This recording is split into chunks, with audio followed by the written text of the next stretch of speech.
আমি একজন বিশ্ববিদ্যালয় পড়ুয়া ছাত্র, একজন মুসলিম হিসেবে আমার পড়াশোনা এবং ঘুমের রুটিন কেমন হওয়া উচিত? খুবই অসাধারণ প্রশ্ন। বিশ্ববিদ্যালয়ের ছাত্র হিসেবে আমরা আপনাকে যে কথা বলবো যে আপনার সময়গুলোকে আপনি 3টা ভাগে বিভক্ত করুন। একটা ভাগ আপনার পড়াশোনার জন্য রাখুন, আরেকটা ভাগ আপনার ব্যক্তিগত কাজ ইত্যাদির জন্য রাখুন, আরেকটা ভাগ আপনি আপনার রবের জন্য রাখুন, আল্লাহর জন্য রাখুন। এভাবে আপনার সময়টাকে ভাগ করুন। সেখানে আপনার রবের জন্য আপনি কম রাখেন, 2 ঘন্টা রাখেন, 3 ঘন্টা রাখেন, কিন্তু আপনার রবের জন্য সময় নির্ধারিত করে রাখবেন। সেটা সালাত, কোরআন তেলাওয়াত, তাসবিহ, তাহলিল, যিকির, আজকার এগুলোর জন্য আপনি রাখবেন। আর কিছু সময় আপনি আপনার ঘুম, তারপরে ওয়াশরুম, গোসল, খাওয়া দাওয়া ইত্যাদির জন্য রাখেন। আর একটা সময় আপনার পড়াশোনার জন্য রাখেন। সেটি পড়াশোনা আপনি কলেজে, ইউনিভার্সিটিতে গিয়ে পড়লেন অথবা বাসায় পড়লেন, এরকমভাবে রাখুন। কিন্তু মনে রাখবেন, আল্লাহকে যত বেশি সময় দেবেন তত সময়ের মধ্যে আল্লাহ বারাকা দেবে। আল্লাহকে সময় যত কম দেবেন তত সময়ের মধ্যে বারাকা কম হবে। আল্লাহ সুবহানাহু ওয়া তাআলাকে সময় যত কম দেবেন তত আপনি কম জানবেন। আল্লাহকে যত বেশি সময় দেবেন তত আপনি বেশি জানবেন। অতএব এটা আপনার করা দরকার। 1 2 নম্বর বিষয় হচ্ছে আপনি সকালবেলার ঘুমকে আপনার জন্য হারাম করে দেন। আর্লি ঘুমানোকে আপনার জন্য বাধ্যতামূলক করে দেন। আপনি রাতের খাবার 10টার আগে 9টার মধ্যে আপনি খাওয়াতে আপনার জন্য বাধ্যতামূলক করে নেন। ঠিক আছে? আপনি একটু ভোর রাতে যখন সকলে ঘুমানো, এই অবস্থায় আপনি ভোর রাতে ঘুম থেকে উঠে একটু তাহাজ্জুদের নামাজ আদায় করে এরপরে আপনি আপনার মৌলিক পড়াগুলো পড়ার জন্য ব্যবস্থা করুন ইনশাআল্লাহ। আপনি প্রত্যেকটা সময়কে আপনি একেবারে টাইম লাইনের মধ্যে নিয়ে আসুন যে আপনি কোন সময় কী করবেন।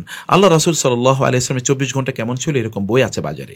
24 ঘন্টা রাসূলের সাথে একদিন, এই জাতীয় বইগুলো আপনি দেখলে সেখানে নিশ্চিত আপনি পেয়ে যাবেন ইনশাআল্লাহ। তো ফলে পড়াশোনা যে আপনি ইউনিভার্সিটির কতক্ষণ থাকবেন, বাকি সময়টা আপনি কী করবেন, একটা রুটিন করেন।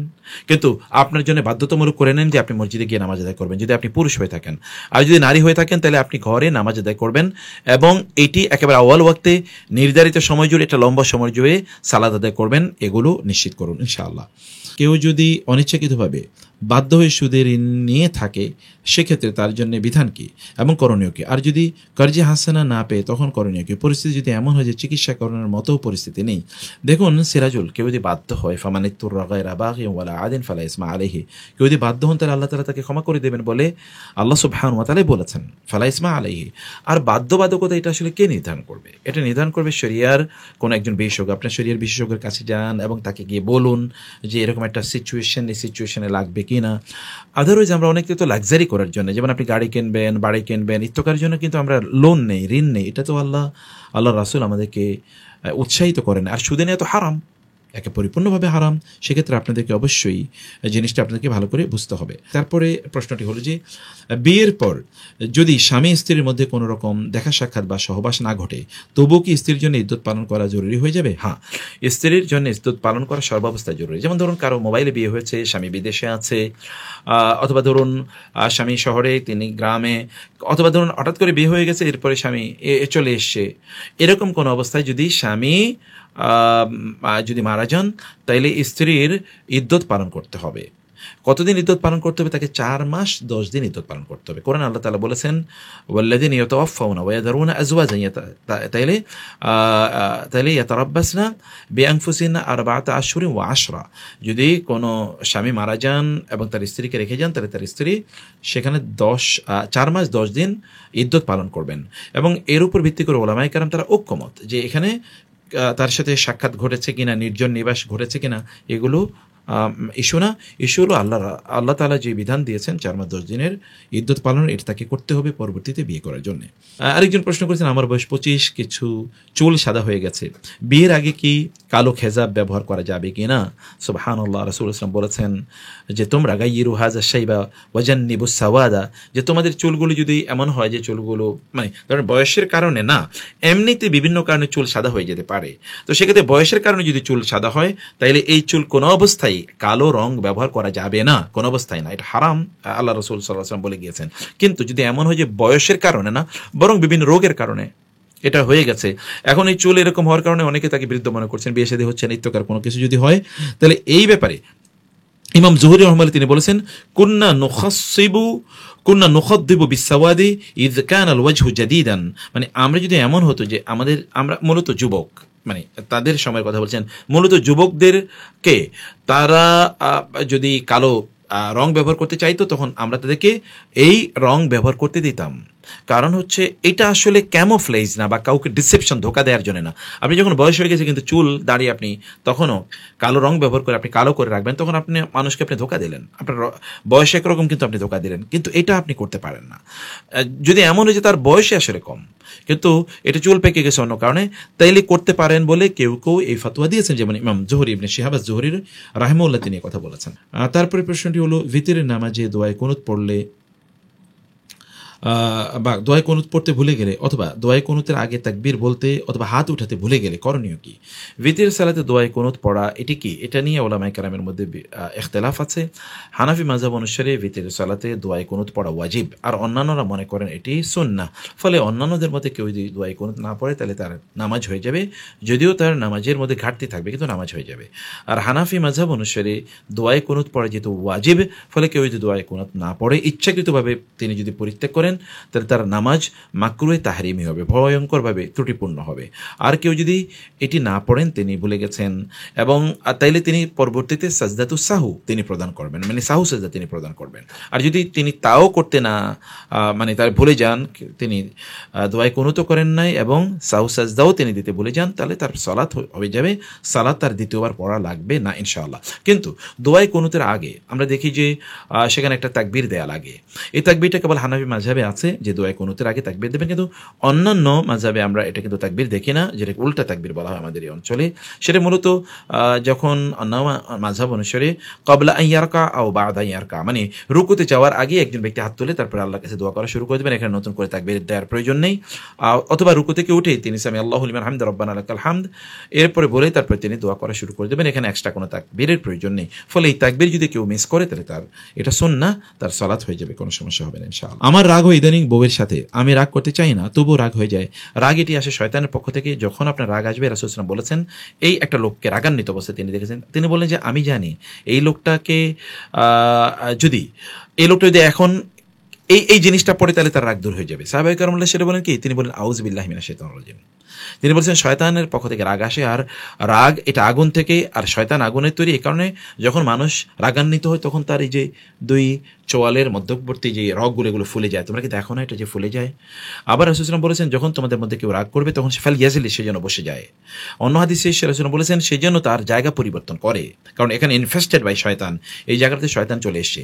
আবার অন্য হাদিসে সে যেন ওযু করে, কারণ ওযুর মাধ্যমে এই ব্যক্তি কি করবেন? তার নিজকে শীতল করবেন, কারণ রাগ তো শয়তানের পক্ষ থেকে আসে, শয়তান আগুন দিয়ে তৈরি, এই জন্য মানুষ রাগান্বিত হয় এই কারণে।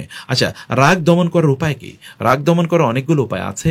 তোর মধ্যে হচ্ছে যখন আপনার স্ত্রী যখন এমন কোনো কথা বলবেন যে আপনার রাগ উঠছে, তখন আপনি ওখান থেকে সরে যান, তখন আপনি মাটির দিকে তাকিয়ে থাকুন, তখন আপনি আউযু বিল্লাহি মিনাশ শাইতানির রাজিম ইত্যাদি পড়তে থাকুন। তখন আপনার স্ত্রীর ভালো গুণগুলোর কথা আপনি চিন্তা করুন, এর মাধ্যমে আপনি আপনার রাগকে নিয়ন্ত্রণ করতে পারবেন। রাগকে আপনি কেন নিয়ন্ত্রণ করবেন না? রাগ অনেক বেশি রাগ করলে তো আপনি তখন হার্ট ফেল করবে আপনার, অথবা আপনি তখন মানে ব্রেনে স্ট্রোক করবেন, আপনি এরকম অনেক কিছু করতে পারবেন, আপনার ব্লাড প্রেশার বেড়ে যাবে, আপনার সুগার, আপনি তখন হাইপার টেনশনে কি হাইপার রাগে কিন্তু মানুষের মৃত্যু হয়, আপনি হার্ট ব্লক হয়ে যাবে। আপনি এটা কেন করবেন? নিজের এটা করবেন না, আর এগুলোকে বরং নিয়ন্ত্রণ করার চেষ্টা করুন।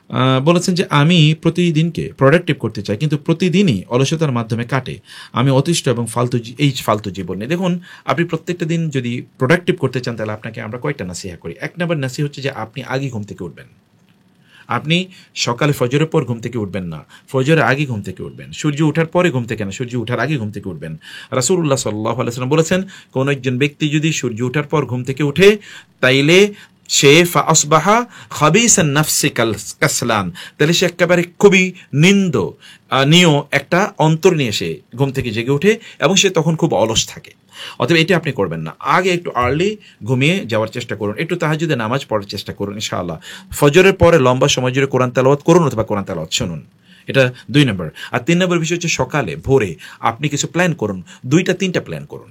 বড় কোনো প্ল্যান নেবেন না, ছোট ছোট প্ল্যান নেন। যেমন আপনি ধরেন 1 পারা কোরআন তেলাওয়াত করবেন, অথবা ধরুন 10টা হাদিস আপনি পড়বেন, অথবা ধরুন ইসলামিক কোনো সাহিত্যের বই ধরুন আপনি 20 পৃষ্ঠা পড়বেন, এগুলো আপনি পড়ুন। এইভাবে ছোট ছোট ছোট ছোট কিছু প্ল্যান আপনি তৈরি করুন, এর মাধ্যমে আপনি দেখবেন যে আপনি তখন ইনশাআল্লাহ এগিয়ে যাবেন। বড় প্ল্যান নিতে গিয়ে কোনোটাই হয় না, তখন হতাশা অনেক বেশি তৈরি হয়। বুঝতে পেরেছেন? এগুলো যেন কোনোভাবে আপনাকে কাবু না করতে পারে। আমি গাড়িতে সালাত আদায় করছি কিন্তু জানি না পশ্চিম কোন দিকে। সালাত হয়েছে? হ্যাঁ, আপনার সালাত হয়ে যাবে, কোনো সমস্যা নেই। আপনি কেবল প্রথম যখন সালাত আদায় করবেন তখন আপনি একটু নিশ্চিত হওয়ার চেষ্টা করবেন যে কেবলামুখী হতে পারেন কিনা। আর যদি কেবলামুখী না হতে পারেন তাইলে আল্লাহ তাআলা বলেছেন ফাআইনামা তুওয়াল্লু ফাসাম্মা ওয়াজহুল্লাহ, তোমরা যেদিকেই ফিরে সালাত আদায় করো সেদিকে আল্লাহ তাআলা রয়েছেন, অতএব আল্লাহর চেহারা সেদিকে রয়েছে, অতএব তোমরা সালাত আদায় করলে সালাত হয়ে যাবে ইনশাআল্লাহ। আমি এক জানাজায় উপস্থিত ছিলাম। জানাজার ইমাম সাহেব বলেন মৃত ব্যক্তিকে যদি 40 জন লোক ভালো বলে সে নাকি নাজাত পাবে। হাদিসটি কি সহিহ? হ্যাঁ, হাদিসটি সহিহ। রাসূলুল্লাহ সাল্লাল্লাহু আলাইহি ওয়াসাল্লাম বলেছেন মৃত ব্যক্তিকে 40 জন না, মানে এটা যদি তার 40 জন এমন ব্যক্তি তার জানাজায় অংশগ্রহণ করেছে যারা কোনোদিন শিরক করে নাই, তাইলে এই মৃত ব্যক্তির ব্যাপারে 40 জন যা বলবে আল্লাহ তাআলা তা কবুল করে নেবেন। কিন্তু আপনাকে নিশ্চিত করতে হবে এই 40 জন তারা শিরক করেন নাই, এই 40 জন, এবং তারা ফেক কোনো কথা তারা বলছেন না, তাইলে কেবল হবে। এখন 40 জন এরকম মুওয়াহহিদ এবং তাওহীদবাদী এবং যারা শিরক করেন না এরকম লোক আপনি নিশ্চিত করতে পারলে তো ভালো ইনশাআল্লাহ। এবং এমন ব্যক্তিরা, যে ব্যক্তির জানাজায় উপস্থিত হবে তিনি ভালো হওয়া ছাড়া উপায় নাই, তিনি নিশ্চয়ই এর আগে এমন ভালো কাজ করেছেন যে এমন লোকেরা তার জানাজায় উপস্থিত হয়েছে, অতএব এটা আমাদেরকে নিশ্চিত করতে হবে। কিন্তু আমরা এখন যেটা দেখি যে ইমাম সাহেব কয়েকজনকে দাঁড়িয়ে বলেন এই লোকটা ভালো ছিল কিনা বলেন, সবাই বললো ভালো, অন্তরে কেউ কেউ মনে মনে বলে না না ভালো ছিল না, আমি এমনিই বললাম আর কি। এটা তো হবে না, ভেতর থেকে তাকে এই কথা বলতে হবে এবং যিনি বলছেন তিনি সাক্ষ্য দেওয়ার মতো উপযুক্ত হতে হবে, তাইলেই কেবল এটি হতে পারে। আচ্ছা, চ্যাট জিপিটিকে ইসলামী কোনো প্রশ্ন করলে সেই উত্তর গ্রহণ করা যাবে কিনা? না, দেখুন চ্যাট জিপিটিকে তো আমরা এখন আল্লাহর মানে গডের স্থানে বা আল্লাহর স্থানে নিয়ে যাচ্ছি। চ্যাট জিপিটি যা বলে এটা সত্য, এটা আপনি কিভাবে জানেন? চ্যাট জিপিটি তো বায়াস। চ্যাট জিপিটি তৈরি করেছে কে? চ্যাট জিপিটির মধ্যে যেই প্রোগ্রামিং দেয়া আছে এই প্রোগ্রামিং যে আপনার পক্ষে তা তো না। তো ফলে চ্যাট জিপিটি অ্যাভেলেবল যে রিসোর্স আছে অনলাইনে এগুলো থেকে নিয়ে আসে। ওই অনলাইনের আপনি হাজার হাজার ওয়েবসাইট তৈরি করেছে ইহুদি এবং খ্রিস্টানরা মুসলমানদের বিরুদ্ধে, আনসারিং ইসলাম অথবা ইসলাম অর্জ, আপনি দেখবেন যে এটা ইসলাম নামে কিন্তু এটা আসলে ইসলাম বিরোধী। অতএব ওইখান থেকে সে তথ্য নেয়। এই তথ্য I have checked it my self, আমি নিজে অনেক দেখেছি যে বহু তথ্য বিভ্রান্তিকর। তো ফলে আপনি চ্যাট জিপিটিকে কেন জিজ্ঞেস করবেন? আপনার কি আল্লাহ সুবহানাহু ওয়া তাআলা নাই? আল্লাহ বলেছেন ফাসআলু আহলা যিকরি, যারা আল্লাহর জিকির করে অথবা যারা কোরআন বুঝে, যারা হাদিস বুঝে তাদেরকে আপনি জিজ্ঞেস করুন, নিজে জ্ঞান অর্জন করুন। অথবা যারা আল্লাহ জিকির, আল্লাহ জিকির মানে এমনি না, যারা নামাজি, যারা কোরআন তেলাওয়াত করে, যারা কোরআনের অভিজ্ঞ, যারা দিন সম্পর্কে জানে, এই সকল ব্যক্তিদেরকে আহলে জিকির বলা হয়। তাদেরকে জিজ্ঞেস করতে আল্লাহ তাআলা বলেছেন। চ্যাট জিপিটি তো আহলে জিকির না। অতএব চ্যাট জিপিটিকে এই জাতীয় প্রশ্ন করা এটি এবং তার উপর শতভাগ নির্ভর করা এটা আপনার ইমানকে দুর্বল করে দেবে। বরং এখন তো আমরা দেখছি যে চ্যাট জিপিটি মূলত মানুষকে ব্রেনলেস করে দেওয়ার জন্য এসছে। আপনি চ্যাট জিপিটির উপর নির্ভরশীল হয়ে গেলে এরপরে আপনি আর পড়াশোনা করবেন না, আপনার নিজকে আপনি একেবারে ড্যামেজ করে দেবেন। হ্যাঁ, চ্যাট জিপিটিকে কিছু আপনি তথ্য নিতে পারেন, তারপরে এগুলো আপনি রিচেক করবেন যেগুলো সব ঠিক আছে কিনা, এতটুকু আপনার করা দরকার। মোহতারাম, পশ্চিমা বিশ্বে যারা ফুড ডেলিভারি কাজ করে তাদের বেশিরভাগ ক্ষেত্রে হারাম ফুড সার্ভ করতে হয়, কিন্তু অর্ডার কনফার্ম করার আগ পর্যন্ত সেটি বোঝা যায় না হারাম নাকি হালাল। আবার কনফার্ম করার পর হারাম হলে সেটি কেউ দিলে এক পর্যায়ে কাটার পরিমাণ বেশি হয়ে যায়, 2-3টি যদি মানে পরিমাণ হয় পরবর্তীতে অর্ডার দেওয়া হয় না, এমনকি এক পর্যন্ত আইডি একেবারে বন্ধ হয়ে যায়। সেক্ষেত্রে করণীয় কি? সেক্ষেত্রে করণীয় হচ্ছে এই জাতীয় কাজ বন্ধ করে দেওয়া। আপনি ফুডের কোনো অর্ডার আপনি একেবারে গ্রহণ করবেন না। যদি এরকম কোনো বিষয় থাকে সেখানে শুকর, মদ অথবা ধরুন অন্যান্য হারাম জিনিস থাকে, তাহলে এই কাজ করা আপনার জন্য নিষিদ্ধ। কারণ মনে রাখবেন আল্লাহ সুবহানাহু ওয়া তাআলা আপনার জন্য রিজিক নির্ধারণ করে দিয়েছেন। নাহনু কাসামনা বাইনাহুম মাঈশাতাহুম, আল্লাহ তাআলা রিজিক আপনার জন্য নির্ধারণ করে দিয়েছেন। এখন আপনি এটাকে হালাল পথে নেবেন নাকি হারাম পথে নেবেন সেটা আপনার চয়েস। আপনি হালাল পথে ওই রিজিকে পেতেন যা আপনি হারাম পথে গ্রহণ করছেন। মধ্যখানে একজন ব্যক্তি তার নিজকে জাহান্নামী করে নিচ্ছে হারামের মাধ্যমে, তো এটা আপনার করার কোনো প্রয়োজন নেই।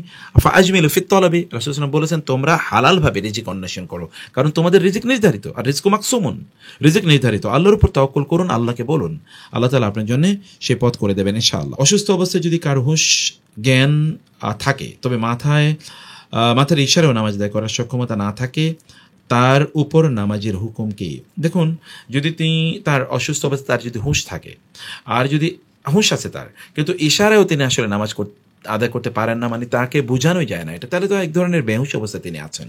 এই ব্যক্তির উপর নামাজ বাধ্যতামূলক নয় যদি তিনি ইশারাটাও না বোঝেন, আপনার আদেশ নির্দেশ এগুলো কোনো কিছু বা ইঙ্গিত তিনি কোনো কিছু না বোঝেন, তাহলে তার নামাজ তার জন্যে মানে বাধ্যতামূলক নয়। ইনশাআল্লাহ আপনারা তার জন্য দোয়া করতে থাকুন। তারপরে আপনারা তাকে তালকিন মানে বারবার তাকে বলতে থাকুন যেন তিনি লা ইলাহা ইল্লাল্লাহ মানে তালকিন ও কালিমাতি আশ-শাহাদা, কালিমাত তাওহীদ বা কালিমাতে তয়্যিবা, এটা তাকে বারবার তাকে বলা এবং তাকে নামাজের কথা তাকে বলা। তিনি যদি বোঝেন তাহলে তো পড়লেনই, আদারওয়াইজ তিনি এর জন্য ক্ষমাপ্রাপ্ত হবেন ইনশাআল্লাহ। যদি এমন কোনো মেয়ে আমার নিকটাত্মীয় এর জন্য দেখা হয় যার চরিত্র সম্পর্কে আমি ভালো করে জানি, যদি তার সাথে বিয়ে হয় তাহলে খারাপ কিছু হওয়ার সম্ভাবনা থাকে, আমি যদি তার চরিত্র সম্পর্কে তাদের জানিয়ে দিই তাহলে এটা গুনাহগার হবে কিনা? না, বিয়ের ক্ষেত্রে অন্য কারো যদি কোনো ত্রুটি বিচ্ছুই থাকে এবং এগুলো জেনুইন হয় তাহলে সেগুলো জানিয়ে দেওয়া উচিত, কারণ একটা বিয়ের মাধ্যমে একটা পরিবারই কেবল না বরং পরবর্তী প্রজন্ম তৈরি হবে। সেক্ষেত্রে আপনি এতটুকু আপনি জানিয়ে দিতে পারেন, কোনো সমস্যা নেই ইনশাআল্লাহ। আমি মমিনুল, ইন্ডিয়া থেকে। আমার প্রশ্ন হলো, আমাদের মসজিদ অনেক দূরে থাকার কারণে আমি জামাতে নামাজ আদায় করতে পারি না, তাহলে আমি কিভাবে জামাত আদায় করবো? মসজিদ দূরে থাকলে তো ভালো আপনার জন্য, কারণ প্রত্যেকটা পদক্ষেপের কারণে আল্লাহ তাআলা আপনার গুনাহ মাফ করে দেবেন, সওয়াব আপনাকে লিখে দেবেন, আপনার মর্যাদা আল্লাহ তাআলা বাড়িয়ে দেবেন। অতএব এটি আপনি গ্রহণ করুন, এই সুযোগ আপনি গ্রহণ করুন। আর যদি এত দূরে হয় যে আপনি যেতে পারছেন না, তাহলে সেখানে আপনি আপনার ঘরে জামাতের ব্যবস্থা করুন, অথবা আপনি একটা আশেপাশে একটা মুসল্লার ব্যবস্থা করুন যেখানে আপনার কয়েকজন নামাজ আদায় করবেন। তবে দূর হলে হেঁটেই যান না, সুবহানাল্লাহ, আল্লাহ তাআলা বারাকা প্রদান করবেন। আল্লাহ তাআলার কাজ আপনি করছেন, আল্লাহ দেখবেন না? অতএব আল্লাহ তাআলা আপনার জন্য অবশ্যই বারাকা এর ব্যবস্থা আল্লাহ সুবহানাহু ওয়া তাআলা করে দেবেন ইনশাআল্লাহ। নামাজে মন বসে না এবং আল্লাহর সাথে সম্পর্ক কীভাবে বৃদ্ধি করতে পারে? নামাজে মন না বসার কারণে আপনি যেটি করবেন, এক নম্বরের কাজ হচ্ছে যে আপনি নামাজটাকে একটু লম্বা সময় জুড়ে করবেন। আপনি নামাজে লম্বা সূরা পড়বেন অথবা লম্বা রুকু করেন, লম্বা সিজদা করেন, তাই না? এই কাজটা আপনি করেন। যদি আপনি লম্বা সময় জুড়ে নামাজ আদায় করতে পারেন তাহলে আপনার মন বসবেই নিশ্চিত। এটা একটা মানে এটাই বলি আমরা পরীক্ষিত একটি মানে বাস্তবতা। অতএব আপনি এটা করুন। 2 নম্বর বিষয় হচ্ছে যে বেশি লম্বা সময় জুড়ে কোরআন তেলাওয়াত করুন। আর 3 নম্বর বিষয় হচ্ছে মসজিদে আগে আগে চলে যাবেন। মসজিদে নামাজের আগে যাবেন, একটু আগে একেবারে ইমামের কাছে বসবেন, আবার মসজিদে সবার পরে বের হবেন। একেবারে তাড়াহুড়ো করে বের হয়ে যাবেন না, তাহলে আপনার নামাজে মন বসবে ইনশাআল্লাহ।